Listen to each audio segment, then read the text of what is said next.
Hi guys. I'm hoping that you can hear me. Could one of the admin just confirm that they can hear me in the chat box? Cool, thank you. Very lovely to be joining everyone this fine morning. My name is Clover Hogan. I am a 21-year-old climate activist. I research the psychology of agency, so I research why we find it really hard to take action on something like climate change, which is such a huge, overwhelming problem. And I'm also the founder and executive director of a social enterprise called Force of Nature. So we really exist to mobilize young people around the world and support young people to step up rather than shut down in the face of the climate crisis. So the problem that we really exist to take on is that of powerlessness. So I believe, and have done so for a long time, that the threat even greater than climate change, even greater than ecological breakdown, is how powerless we feel in the face of these huge issues. And in my work to date, I've seen this powerlessness both in young people in the classroom, 8 and 9-year-olds, all the way through chief executives and leaders of big organizations, big multinationals that touch billions of lives every single day. And so I'm fascinated by the role of mindset and the role of our brains, basically, to be able to more effectively take on these huge challenges. With that, at Force of Nature, much of the work that we do, especially that which is centered around young people, really comes at the junction of climate change and mental health, and understanding, how we can actually show up through our inner activism to be able to be that much better at our outer activism. We're very good at thinking about the problems that we're kind of solving out there, and less so at the problems we're solving in here. So what we're actually doing to show up in a way where our activism can be healthy and sustained and really fulfilling, as much as driven by the passion that we have for these causes. So today we're really going to look at powerlessness, and we're going to look at a term that more of you will be familiar with, which is eco-anxiety, which is very common in young people, and I'm going to share some of the research around that. And we're also going to look at some of the stories that we subscribe to about the world and about our role in it, and how these influence our activism. But before we dive into all of that, I'd love if we could each just kind of share in the Slido, in the chat section, how we're feeling this morning. Are you feeling energized? Are you feeling a little bit overwhelmed, happy, sad? There's no right or wrong answers, but I'd love to just hear from everyone today. And as you're doing that, I will start sharing a little bit more about how we're responding to climate change. So what's really clear is that, and I think COVID and lockdown and the kind of social disruptions we've gone through recently have really demonstrated there are lots of influences out there that really affect our mental states in here. So there are lots of things that we have that we're bombarded with that affect us every single day, that affect how we're able to show up. And one term that has kind of emerged into the wider lexicon is that of eco-anxiety. So eco-anxiety relates to feelings of overwhelm, grief, stress, frustration, anger in the face of climate change. Research last year from Friends of the Earth showed that over 70% of 18 to 24-year-olds surveyed were feeling eco-anxious. So that's a huge swathe of the population. There's other research that's been conducted showing, just how much, climate change is the source of anxiety, both in 8 and 9-year-olds and also in, 24, 25-year-olds. And that's certainly reflective of the international research we've also conducted internally with all of our students. So of all students kind of surveyed before a classroom, over 2/3 were kind of putting their hand up and saying, yeah, climate change both makes me feel hopeless, and I fear negatively contributes to my mental health. And only a very small fraction of those young people indicated that they had a clear sense of what they could actually do, both about climate change and about the feelings that climate change created. With that, close cousin to ecophobia is another term which you're probably less familiar with, which is ecophobia. So ecophobia is specifically the feeling of powerlessness in the face of climate change. So eco-anxiety relates to all of the feelings that kind of wake us up. So the anxiety, the anger, the frustration, passion. Ecophobia really relates to that feelings that shut us down. And why this is a super important distinction is because lots of climate psychologists would argue that eco-anxiety is actually a perfectly natural kind of human response to climate change. And in fact, the problem isn't that, young people are feeling especially eco-anxious, is that more people are not. So they're encouraging people to really, dive into those feelings and embrace them rather than trying to squash them into submission. And the same goes for ecophobia, but in a different lens. Ecophobia is really what happens to us when we don't have a clear sense of agency, a clear sense of here's what I can do as an individual. And so those feelings of ecophobia are really what keep us feeling powerless and what keep us feeling very small. And so the question then becomes, how do we try to channel those emotions into something that's really constructive? How do we channel those emotions and use them almost as like our super fuel to take action, rather than getting to the point where we feel so overwhelmed and so powerless that we don't want to do anything at all? And it's really interesting because ecophobia, this feeling of powerlessness, manifests in two really different ways I've witnessed in younger folks versus in older generations. So if I look at some of the young people I've worked with who are feeling really eco-anxious and really overwhelmed and powerless, some of the words they'll use are, despair and what I would describe as a kind of dystopian visioning. So when I asked my parents about, the future they envisioned as young people, it was one of flying cars and deadly disease being eradicated. And yet I ask lots of young people today the future they imagine, and it's one of, supermarket shelves being empty, cities being underwater, and a planet in decline, the kind of place that no one wants to inherit or grow up in. And so young people, when they feel powerless, tip into this kind of despair.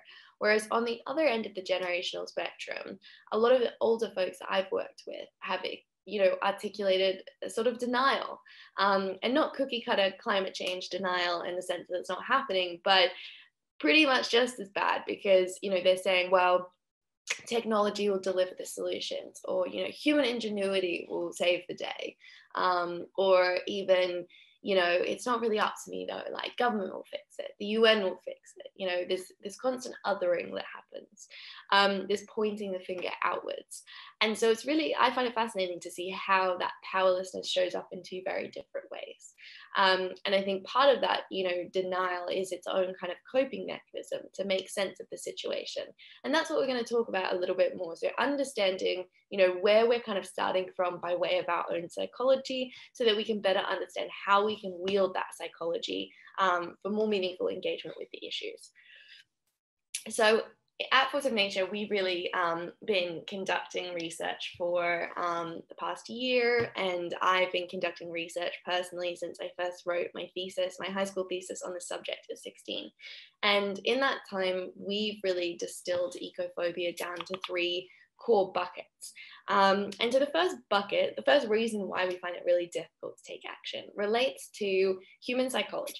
So we've already talked about that a little bit, but human psychology really relates to how, we humans are wired to respond to kind of sudden intimate attacks. So for our ancestors, it was when a tiger leapt from a bush. Or for me, living in London, it could be when someone on an e-scooter kind of swerves toward me from the pavement.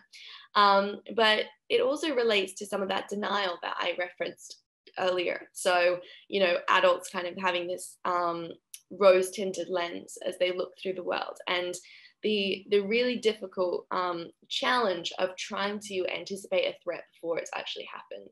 So we're very good at looking at COVID, for example, and saying, oh, well, you know, we could have seen this coming in many ways, but the reality is no one did. Well, the pandemic experts and scientists definitely did see the threat, but for the rest of us, you know, even though there was that threat like looming on the horizon, it's just like, oh, you know, because it's not something I've lived through, because it's not something I've experienced, it's very difficult to understand. And the same thing goes for climate change. You know, when you hear stats like the fact that there will be 1 billion climate refugees by 2050, or, you know, that we're losing species at 10,000, you know, the natural rate of extinction. All of those things feel very far removed from our day-to-day. And so we see how this feeds into humans not being wired very well to respond to big challenges. And it also is reflective of how climate change is kind of reported on. So, you know, climate change is articulated through the global stage, right? And the problems are presented to us on this global level that feels so disconnected from our own kind of circle of influence or community of influence, that again, it's just one more step removed from our day-to-day lives. So that relates to some of the kind of evolutionary wiring that makes it difficult to begin with. And then the second bucket really relates to some of these cultural narratives. So the stories that we subscribe to about the world. And it's easiest to think about these cultural narratives in the context of two buckets. So you have extrinsic values and you have intrinsic values. So extrinsic values really relate to anything that takes you away from your own kind of values compass and imposes values on you. So for example, competition, comparison culture, anything that kind of reinforces a certain status quo. And, you know, a very good example of this is social media, where I'm constantly scrolling on there and seeing the world through this very rose tinted lens, where everyone is made up perfectly, there are no flaws, imperfections, everyone is expected to be like on best behavior almost, and you very rarely see like the real person. And in the ravine that is left of me feeling a bit ick because, you know, I've kind of been told that I'm either not smart enough, or, you know, I'm not pretty enough, I'm not good enough. You know, in that void, advertisers kind of rush in and say, well, if you just buy this thing, you know, you'll love yourself more, you'll be better. If you just buy this thing, you'll feel good enough. And so there's a whole system that we young people kind of engage with every single day through social media, through online communication, that reinforces some of those extrinsic values. Whereas intrinsic values relate to the things that keep us very grounded, the things that keep us human, around, you know, connection, contribution, community. Another one on the other side of extrinsic values is like consumption, for example. So this kind of consumerist narrative that we're constantly subscribing to. And that also relates to, you know, climate change being a symptom of a centuries-long history of consumption, and especially the commodification of nature. So we can't underestimate the impact this has on our sense of self and our mental health as young people, as we grow up in these systems, being raised to love nature, while also, you know, becoming complicit in its destruction. That's a really difficult pill to swallow. You know, I was raised, you know, fishing frogs out of the toilet and dodging snakes that hung from the ceiling. And yet I was also raised, you know, buying food that was potentially taking away habitat from orangutans in Borneo, or I was raised to be okay with buying a pair of jeans that was only a few quid, that was that cheap because they were made by, you know, a 13-year-old girl in Bangladesh who was forced to drop out of her education. You know, I was raised in a world where it was normal to, you know, drive around a gas guzzling car that was emitting so much greenhouse gas that it was, you know, potentially rendering our planet uninhabitable. So it's very difficult to care deeply about these issues while also having to subscribe to systems where you're contributing to them. And that relates more to that kind of cultural narrative piece. So these stories that keep us feeling really disempowered, that keep us kind of entrenched within that system. And then the third one is, of course, self-limiting beliefs. And we often call these ones stories as well. You know, the stories that we subscribe to, less so about the world, but about our role in it specifically. So these are stories of, you know, being too small to make a difference, of not being smart enough or experienced enough, of, the system being too broken to create meaningful change.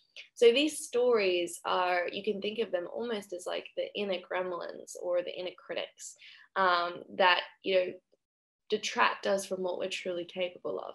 And so what I want us to do in our remaining 5 minutes is draw attention to what some of these stories are.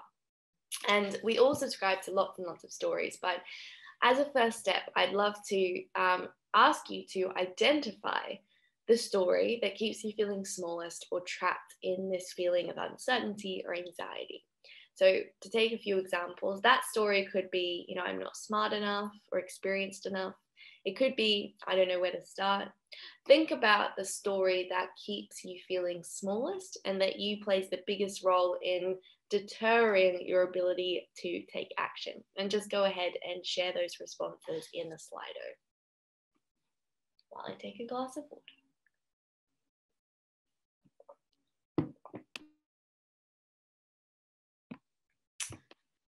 Okay.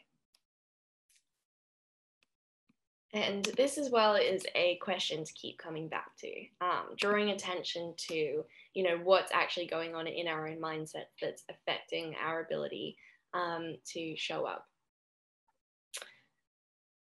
And what's interesting is that often, when I ask people, do you feel powerless? The immediate answer isn't yes. A lot of us don't really identify ourselves as feeling that way. And yet by drawing attention to some of the stories that we subscribe to, we can realize where we do in fact feel powerless and just how universal of a feeling this is, whether it's in students or it's in some of the world's biggest leaders. Second, I would love us to now identify one piece of evidence that you would need to actually challenge this story. So what's one thing that would need to happen to reveal this story for what it is? And again, I know we're short on time, so I encourage you to write these questions down and continue to respond to them after the session. But for this one, identify what you need to challenge the story. And I don't want this challenge to be, something that would need to happen outside of your control. Because again, this is all about internal mindset, how we show up individually, the power of our own agency. And so I want you to think about, what's one thing that would need to happen that you would need to make happen to understand basically what this story is telling you, what's getting in the way. And so examples of what you would need to challenge your story could be, if your story was, I'm not smart or experienced enough, the challenge could be to understand what skills you have to create change. If your story was that the system is too broken to create meaningful change, potentially that challenge could be to reframe climate change as an opportunity and to focus on what solutions do exist rather than giving all of your energy to the problems. And thank you for those responses earlier to some of those stories. So feeling like you're just one person, feeling that you won't have big enough impact. Absolutely. They're completely valid stories and stories that I've also fallen to myself. And so let's focus now on what we need to challenge them.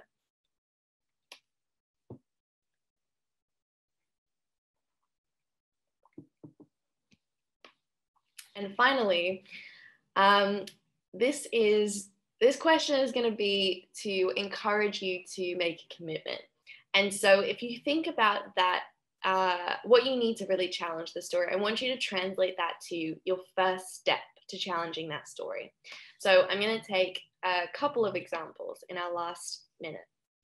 So if your story was, for example, that you don't know where to start, then your challenge to the story might have been, well, I need to find the focus of a single problem rather than feeling overwhelmed by the scale of climate change. And in that instance, your commitment, your first step could be, by the end of the day, I will get clear on the one issue, the one problem that I care about most deeply, the thing that ignites a fire beneath my skin.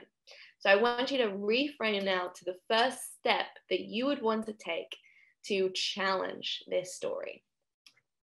And try to put it to a time limit as well. So it could be by the end of the day, by the end of the conference, but give yourself a little bit of accountability to challenge those inner stories.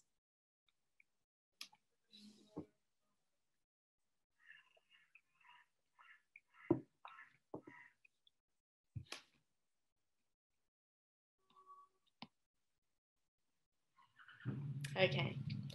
And as we're at time, we're going to wrap it up now, but I encourage you to keep this exploration going and to keep coming back to, this is my story. This is what I need to do to challenge it, to disrupt it. And here are the steps that I can take to facilitate that.